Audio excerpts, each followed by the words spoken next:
Mesdames et messieurs, merci d'avoir choisi Canal Congo Télévision pour l'essentiel de l'actualité. Les victimes de l'accident de Matadi Kibala ont été inhumées. C'est vendredi 11 février 2022. Nous sommes au cimetière des Mingadi. Nous sommes là dans la commune de Mongafula. Mais bien avant, l'air des pluies était exposé au stade Vélodrome de Kitambo. C'était la consternation. Gisèle Olivier Toko nous fait le point. Suivez.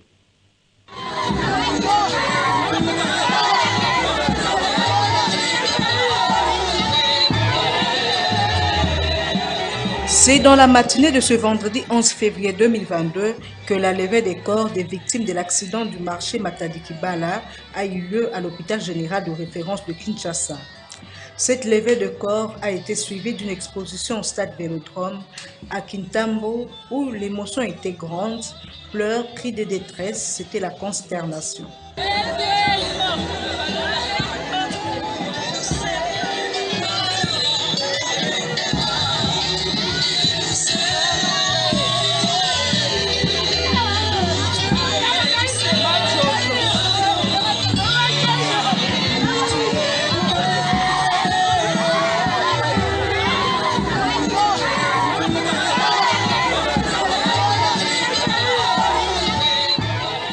Membres de famille, amis et connaissances, autorités du pays sont venus rendre hommage à ces 25 personnes, en majorité des vendeuses au marché Matadi Kibala, mortes par électrocution le 2 février 2022 à la suite de la coupure d'un câble électrique à haute tension de la Société nationale d'électricité SNEL.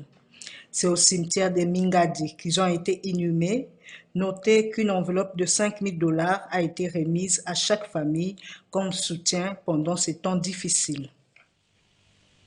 C'est triste comme réalité, l'Éternel a donné, l'Éternel a repris, que son nom soit glorifié. Dans un autre chapitre, la situation des droits de l'homme en République démocratique du Congo était au cœur de l'ouverture ce vendredi 11 février 2022 de la session ordinaire de la Commission nationale des droits de l'homme en République démocratique du Congo. Le point avec Maxime Makabou. Suivez.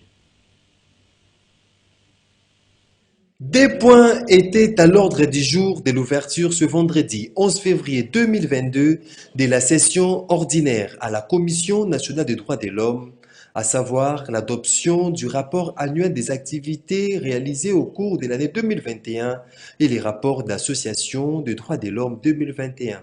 Évoquant la situation des droits de l'homme en République démocratique du Congo, Maître Mwamba Mushikonke Mwamous, président de cette institution d'appui à la démocratie, d'indiquer que la situation des droits de l'homme reste préoccupante en RDC malgré les quelques avancées enregistrées. Nous venons de présenter au niveau des moments d'ouverture la situation des droits de l'homme en RDC reste préoccupante malgré les efforts notés par-ci par-là, mais en général l'État congolais est appelé à fournir beaucoup d'efforts pour améliorer la situation des droits de l'homme. Ça c'est bien. De deux, la CNDH a remarqué qu'il y a un écart de compréhension entre la vision du chef de l'État et les institutions, voire même les proposés de l'État, appelés à mettre en œuvre cette vision. Le chef de l'État a la vision d'un État de droit. Qui dit État de droit, parmi des piliers, c'est le respect des droits de l'homme. Mais c'est les mêmes proposés de l'État qui violent le droit de l'homme. Les agents, les institutions. Donc c'est pour vous dire qu'il y a une contradiction entre la vision des chefs de l'État et les proposés de l'État.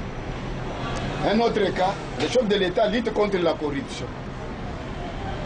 Mais aujourd'hui, même l'année passée, on a avancé que des pas pour vous dire que malgré la vision du chef de l'État, la corruption reste un phénomène réel qu'il faut combattre. L'État congolais est donc appelé à multiplier davantage d'efforts pour le respect strict des droits de l'homme en République démocratique du Congo. Environnement et développement durable, le FAO présente sa feuille de route d'action 2022 sur le changement climatique et protection des forêts à F. Bazaïba, ministre de l'Environnement et Développement durable. Doudou Montieri, notre correspondant au niveau du ministère de l'Environnement. Suivez. Le représentant de l'Organisation des Nations Unies pour l'alimentation et l'agriculture, FAO, a rendu une visite de courtoisie à la vice-premier ministre, ministre de l'Environnement et Développement durable. Le gouvernement congolais, à travers le ministère de l'Environnement et Développement, est un partenaire privilégié pour la FAO dans le domaine notamment des forêts, environnement et changement climatique. Occasion pour Aristide Ongone Obame de présenter à F. Bazaïba la feuille de route 2022 de son organisation en RDC qui met en accent particulier sur les ressources naturelles ainsi que sur des projets mis en œuvre par celles-ci. La FAO s'est dit prête à accompagner le gouvernement congolais à travers le ministère de l'Environnement dans un partenariat agissant par rapport à leurs activités. Dans le souci de renforcer les compétences dans les différents domaines cités, des conférences et séminaires de remise à niveau sont prévus dans les prochains jours. Les deux personnalités ont par ailleurs planché autour des questions relatives à la préservation des forêts de la RDC, du changement climatique, du financement climatique, des domaines aussi sensibles dans lesquels la FAO s'engage à apporter son appui effectif à la RDC. Le représentant pays de la FAO a également annoncé que la RDC participera cette année à 3 grands événements, dont le Forum sur la forêt et la faune sauvage de l'Afrique qui pourrait se dérouler à Kinshasa, la conférence régionale de la FAO pour l'Afrique en virtuel et semi-virtuel à Malabo en Guinée équatoriale, le Forum sur les réalisations de la FAO en Afrique. C'est une visite d'abord de courtoisie parce que à cause de la fin de l'année et des différents déplacements, nos agendas ne s'étaient pas accordés. Donc il fallait que je la rencontre d'abord parce que c'est un ministère privilégié pour la FAO dans le domaine des forêts, de l'environnement, du changement climatique. Alors nous sommes venus présenter à la vice-première ministre le travail que la FAO fait en RDC dans le domaine des forêts, des ressources naturelles et de l'environnement. Et ce programme lui a été présenté avec tous les projets que nous mettons en œuvre. Nous lui avons présenté également les perspectives, les possibilités, les domaines dans lesquels on est prêt à accompagner le gouvernement à travers ce ministère. Elle a beaucoup apprécié notre visite et on a pris rendez-vous pour qu'elle puisse participer aux grands événements, prochains 3 grands événements qui vont se passer en 2022. Le premier événement, c'est la forêt et la faune sauvage de l'Afrique que Kinshasa pourrait peut-être accueillir ici. Le deuxième grand événement, c'est la conférence régionale de la FAO pour l'Afrique qui va se tenir en virtuel et en semi-virtuel à Malabo, en Guinée équatoriale. D'un ministère à un autre, cette fois-ci, mesdames et messieurs, c'est le tour du ministère de la Santé où le ministre de la Santé publique, Hygiène et Prévention, le docteur Jean-Jacques Bongani, qui a reçu en audience jeudi 10 février 2022 dans son cabinet de travail dans la commune de la Gombe, le docteur Mathidi Somoueti, directeur de l'Organisation mondiale de la santé, au menu de leur entretien, la couverture vaccinale en République démocratique du Congo. Autre précision avec Maxime Akabou. Suivez. Venue de Brazzaville en République du Congo, elle inscrit sa visite auprès du ministre Jean-Jacques Mbongani dans le cadre du partenariat entre le gouvernement RD congolais et son organisme spécialisé des Nations Unies. Dr Matshidiso Moeti a également profité de cet entretien pour faire le point sur la situation sanitaire en République démocratique du Congo. La question liée à la COVID-19 et à la vaccination contre cette pandémie a été au cœur des échanges entre les deux personnalités. J'avais traversé juste pour faire le point avec monsieur le ministre de la situation sanitaire dans le pays, surtout en ce qui concerne le Covid-19 et le programme de vaccination de la population contre le Covid. Donc j'étais très encouragée. D'abord du fait qu'il y a quelques mois, la situation était assez grave. Il y avait presque 6 000 cas par semaine c'est bien diminué maintenant. Je crois que toutes les actions qui ont été prises par le gouvernement ont arrivé à améliorer la situation. Donc il y a aussi le travail qui a été fait pour améliorer la capacité, y compris l'approvisionnement de l'oxygène, la production même de l'oxygène. C'est ce qui nous montre que même si la situation de cette pandémie est très difficile, ça nous aide, ça nous donne l'occasion d'améliorer nos systèmes de santé. Nous avons parlé aussi de la vaccination et je suis très contente que nous sommes devant cette image de M. le ministre en train de se faire vacciner, qu'il y a besoin de vraiment accélérer et le gouvernement à trop haut niveau a décidé d'accélérer le programme, la campagne de vaccination dans le pays. Donc c'était juste assurer M. le ministre et à travers lui, le chef d'État et le gouvernement et le peuple congolais que nous sommes là comme l'OMS à travers notre bureau pays et juste en face à Brazzaville de notre bureau régional de vraiment donner tout l'appui en travaillant avec tous les partenaires pour appuyer le développement sanitaire ici au Congo. En ce qui concerne la vaccination, la directrice régionale du bureau OMS Afrique a encouragé le gouvernement de la RDC, à travers son ministère de la Santé publique, Hygiène et Prévention, à multiplier les stratégies de la campagne afin de renverser la tendance vaccinale auprès de la population. À la Chambre basse du Parlement, les collectifs de membres des cabinets Mabunda sollicitent l'appui du président Christian Mbosso Kodiapanga dans les dénouements du dossier indemnité des sorties et frais d'installation de ces différents cabinets. Par ailleurs, une délégation de ses membres a déposé au speaker de l'Assemblée nationale un mémorandum sollicitant une large implication de ces derniers dans la gestion de la chose publique. Suivez. C'est pour solliciter l'implication du président de l'Assemblée nationale dans le dénouement du dossier indemnité de sortie et frais d'installation de ces différents cabinets que le collectif de membres de cabinet Mabunda était chez Christophe Mbosso Kodiapanga. Le dossier de paiement de nos frais d'installation et indemnité de sortie que nous n'avons jamais eu. Concernant les indemnités de sortie, nos amis du Sénat ont été payés. Voilà plus de 5 mois. Alors nous, à notre niveau, nous avons essayé de faire le suivi de notre dossier. Nous sommes allés partout, jusqu'au ministère des Finances où notre dossier semble être bloqué et nous sommes restés sans suite. C'est pourquoi nous nous sommes dit, écoutez, nous ne sommes pas orphelins. Nous avons travaillé pour l'Assemblée nationale, laquelle l'Assemblée nationale a un président, lequel président nous a aidés à transmettre notre dossier au gouvernement. Et au niveau du gouvernement, ça bloque. C'est pourquoi nous sommes venus le voir pour lui dire, écoutez, cher papa, nous, vos enfants, nous sommes dans la souffrance, nous sommes dans la misère, nous sommes dans la précarité, nous avons besoin de votre soutien. Si vous pouvez, comme vous l'avez fait au départ, d'envoyer le dossier au gouvernement, si vous pouvez à ce niveau essayer de le suivre, parce qu'avec vous, nous pensons avoir trouvé une solution. Nous pouvons vous dire que nous sommes très contents De son côté, la délégation des femmes de 26 provinces de la société civile est venue déposer au speaker de l'Assemblée nationale un mémorandum sollicitant une plus large implication dans la gestion de la chose publique. Nous sommes en train de leur demander, trop c'est trop, les femmes en ont marre. Nous avons maintenant besoin d'écouter de bonnes informations à la télé parce que chaque fois, c'est des messages qui découragent, des messages qui ne donnent pas espoir. Au moment où nous avons confiance au président de la République et nous savons que le président de la République peut faire encore quelque chose de très bien pour ce pays. Mais aussi longtemps que nous avons des détournements, nous avons des vols, nous avons de manque d'amour entre les élites. Aussi longtemps qu'il y a des tentatives de coup d'État, ça c'est déstabiliser les institutions et déstabiliser le président de la République. Nous femmes, nous sommes dit, nous allons cette fois-ci nous impliquer.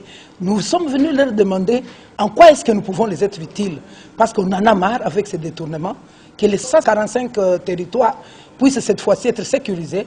Et les femmes, nous tendons la main auprès de nos autorités pour leur demander de nous impliquer, nous, qui ne sommes pas des voleurs, parce qu'on n'a pas encore vu une femme détourner l'argent. Donc ça, c'est la synthèse que les femmes sont venues dire au président. Et nous avons encore dit, nous avons besoin de la paix. Sans la paix, nous n'allons pas avancer, il n'y aura pas de développement. Donc c'est comme ça que nous sommes en train de demander, impliquer les femmes dans tout ce que vous êtes en train de faire, il y aura du succès. Nous avons aussi voulu échanger avec le président par rapport au titre que l'Union africaine vient de couronner le chef de l'État, le président Félix Antoine Tshisekedi. On a dit qu'il est champion d'Afrique. Nous-mêmes, les femmes de 26 provinces, nous l'avons aussi proclamé champion il y a de cela 3 semaines. Alors nous sommes en train de demander que ce titre puisse être célébré en République démocratique du Congo, ensemble avec toutes les femmes et les femmes du ministère du genre. Et nous avons eu l'approbation du président et c'est comme ça que les femmes sont en train de rentrer avec la joie parce que le président a satisfait notre souci. En Ituri, 7 éléments de la garde républicaine mis à la disposition de la justice, ils étaient arrêtés sur le champ de bataille pour mutualisation des cadavres. Autre détail dans cet élément de reportage. Suivez. Alter. Gauche. Gauche. Arrêté sur le champ de bataille pour mutilation du cadavre, cet élément de la garde républicaine acheminé auprès du gouverneur militaire. Ces hommes en uniforme n'ont pas observé le règle d'engagement et des comportements avant, pendant et après les opérations, a dit le lieutenant-général Luboya Kanchamadjouni devant la crème militaire. Vous êtes parmi les soldats Bitumba. Mais ceux qui vous ont ça la Bitumba, les anabiloko il faut vous respecter. Toyokani, bokei na opération, bosali opération malamu, bozui Nyangarai, bozui Lipri, bozui na ba village nyonso ezalaki pembeni wana. Et normalement vous étiez déjà à féliciter. Le respect aux morts, même après la neutralisation de l'ennemi, c'est une obligation pour tout militaire, a insisté le commandant des opérations militaires en Ituri. Bino awa ndenge bozao, bokei bozui munguna, après kozwa munguna, ba neutraliser munguna, bino bosali yo babengi mutilation. Wana na armée, on ne peut pas accepter ça. Ennemi munguna ta ndenge nini, eza oyo tobengaka règle d'engagement et règle de comportement. Bino kana mibale, il faut boye bango makasi. Munguna ata soki babomiye, vous devez respecter son corps. Vous êtes une armée professionnelle, en plus une unité d'élite. Vous n'avez pas le droit de faire ça. Mis à la disposition de la justice, ces éléments de forces armées vont répondre de leurs actes conformément à la loi, a conclu le commandant des opérations militaires, le lieutenant-général Luboya Kanchamadjouni.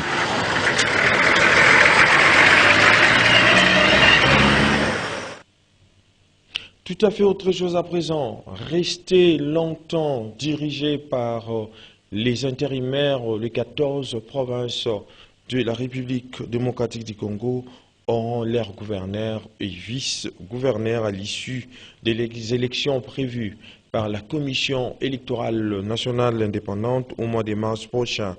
D'où cette réaction de Robert Nkoumou, un des cadres de l'Union pour la démocratie et les progrès sociaux qui soutiennent les rencontres marathon initiées par l'Union sacrée, mais propose la clé des répartitions.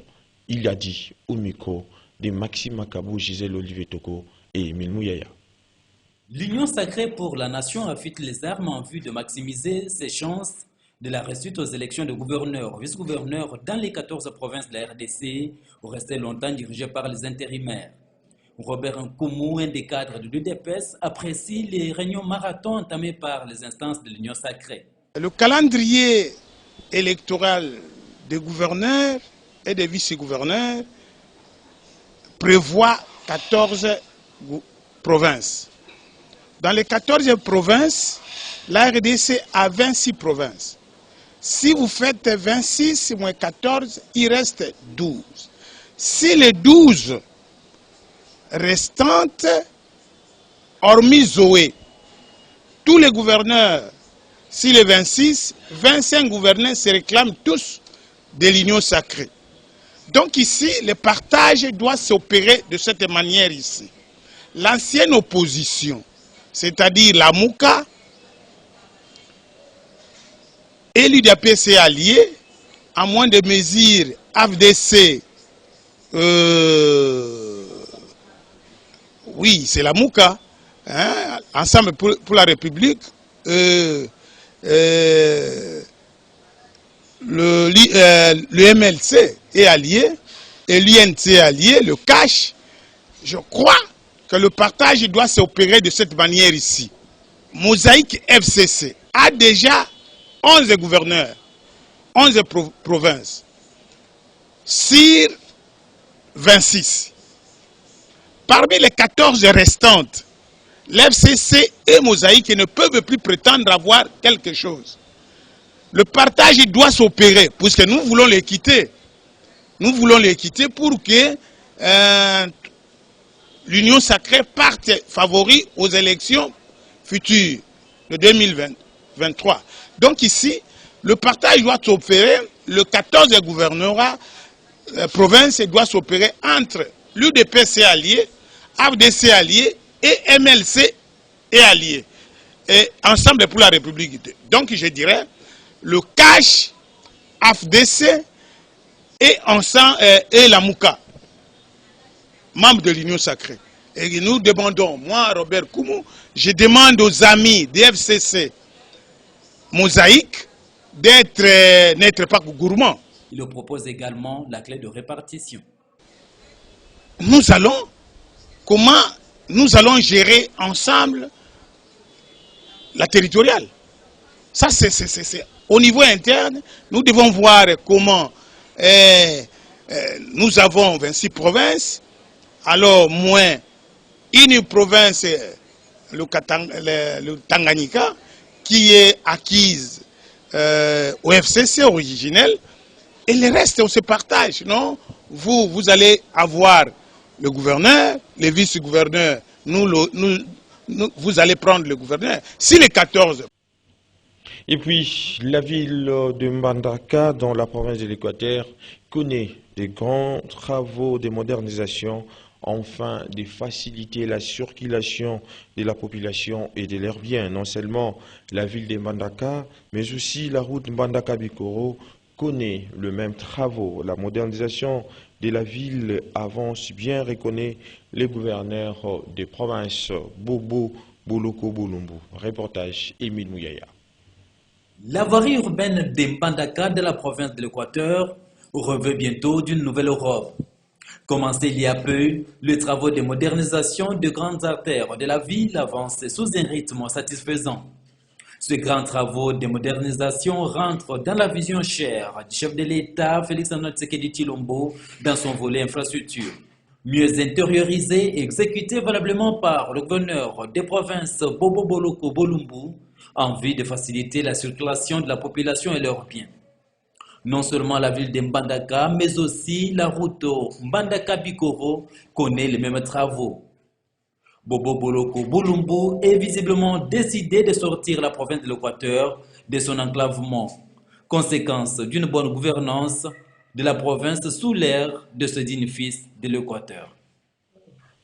Et puis pour terminer, la presse congolaise en deuil décès ce vendredi à Kinshasa du journaliste de la radio-télévision nationale congolaise et analyste des matchs de football Fwassa Tombisa, célèbre journaliste qui formait un duo avec Kabulo Mona Kabulo. Fwassa Tombisa est décédé comme étant responsable de l'Institut national de l'audiovisuel ICA, une branche de la radio-télévision nationale congolaise. CCTV Ralik présente ses condoléances à la famille biologique, à la corporation ainsi qu'à la radio-télévision nationale congolaise. Paix à son âme.